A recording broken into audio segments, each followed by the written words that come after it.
Hi there, my name is Pauline. I'm a language coach, polyglot, and researcher. And I would like to talk to you about the method that is seen as a little bit outdated. But I think that this method is a perfect example of how we can learn one of the skills that is probably one of the easiest to fix, but people just, I don't know, maybe procrastinate a little bit, maybe don't know how it works, but for some reason people don't really know that much how to practice it consciously and how to set goals, to improve this skill. First of all, if you didn't watch my reels about separating skills and knowledge, I will just super quickly tell you my idea about that. So we have knowledge, which is vocabulary and grammar, and we have four skills. We have, four obvious skills, right? We have speaking, listening, writing, and reading. So one of the easiest probably skills that we develop quite fast is reading. So people don't usually think that reading is difficult, and I would agree with them because it's easy. We don't have any pressure, right? It's just in front of us. We have our own speed and pace, so it's not stressful. The skills that are the most stressful is, of course, speaking and listening. That is related, it's connected to speaking, because if we don't understand what is asked from us, we cannot really answer. Listening is one of the skills that people, especially at the intermediate level, struggle with. I think it's one of the most frustrating levels.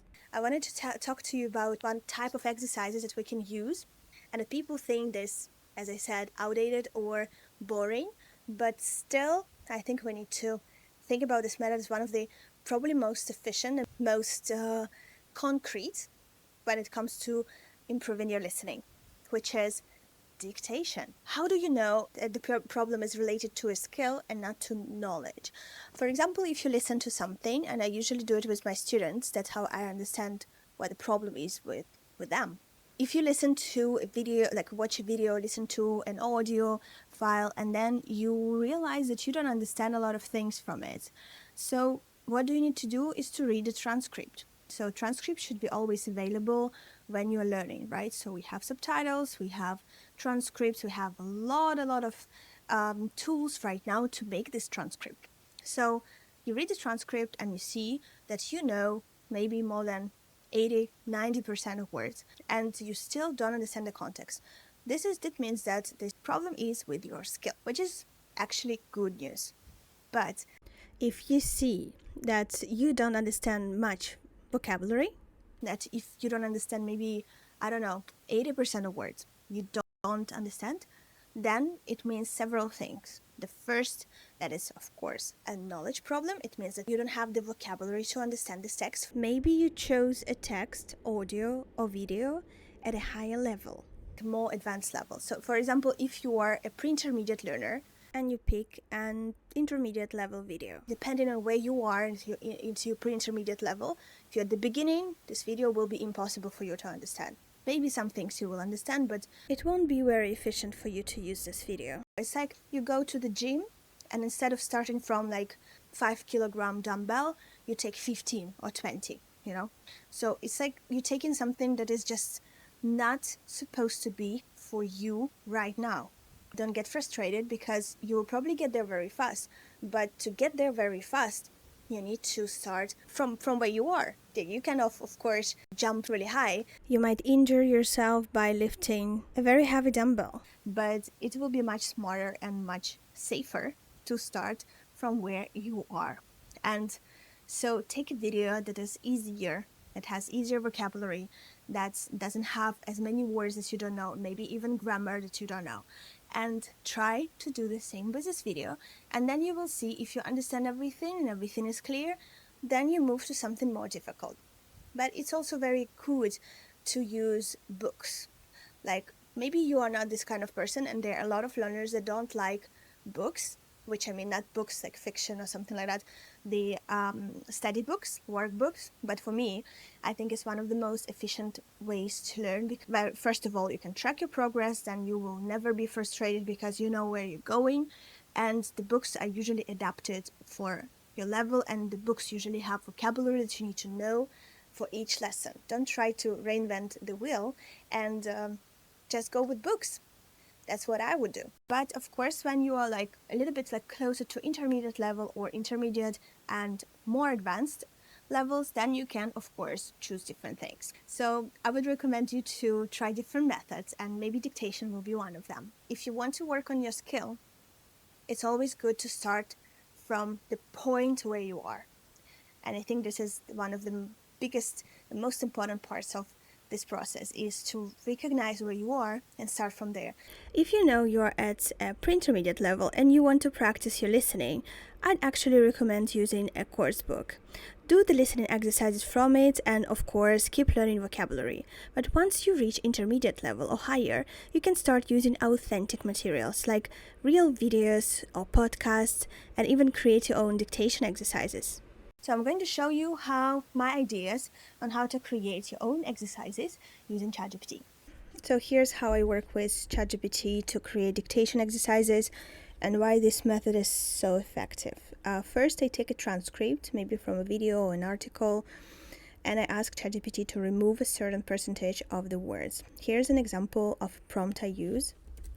I'm a student and I need a dictation exercise.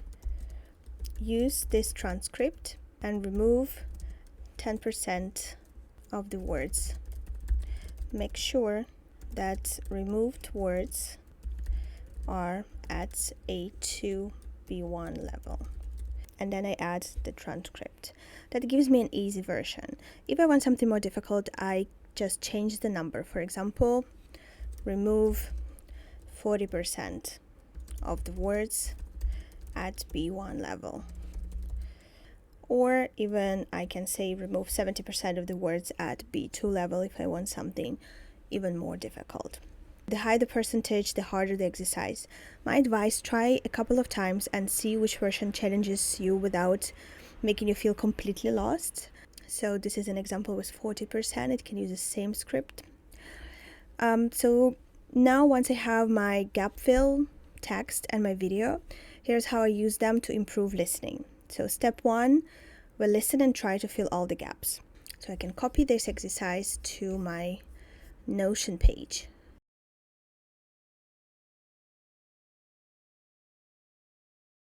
So here I will just remove to make it prettier.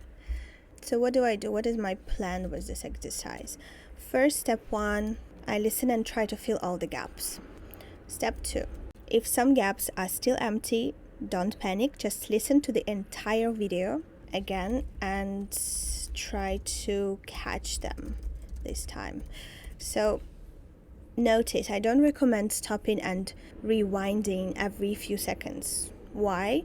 Because your brain processes speech in chunks, not in single words. When you force yourself to listen to the whole flow again, you are training your working memory, your prediction skills, and your ability to follow natural speed. That's a completely different exercise, and it's closer to real conversation. Of course, if the exercise feels way too hard, then yes, you can break it into smaller pieces, but always come back and listen to the whole thing again. That's where the real training happens. And finally, check the words you missed, translate what you don't know, and repeat the exercise until you can hear those details automatically. It's one of the fastest ways I've seen students improve their listening, because it forces your brain to pay attention to every single sound, not just the general meaning. Should we do dictation every day of every month of every year? Probably not, but I hope that you try it, and I promise you that in a week or even in 2 weeks or in months, you will see the progress. You will see the progress, especially if you are at the pre-intermediate level. You will feel better about your skills, and I really think that it's a good idea for you to try this kind of method, maybe temporarily. It's not something that you're gonna do every day, but it will improve your listening skills. I hope that you will try this method, and please, if you try or if you already tried, just tell me how you did it. Did you use the same ideas that I used? And please let me know what kind of exercise you want me to speak about next time.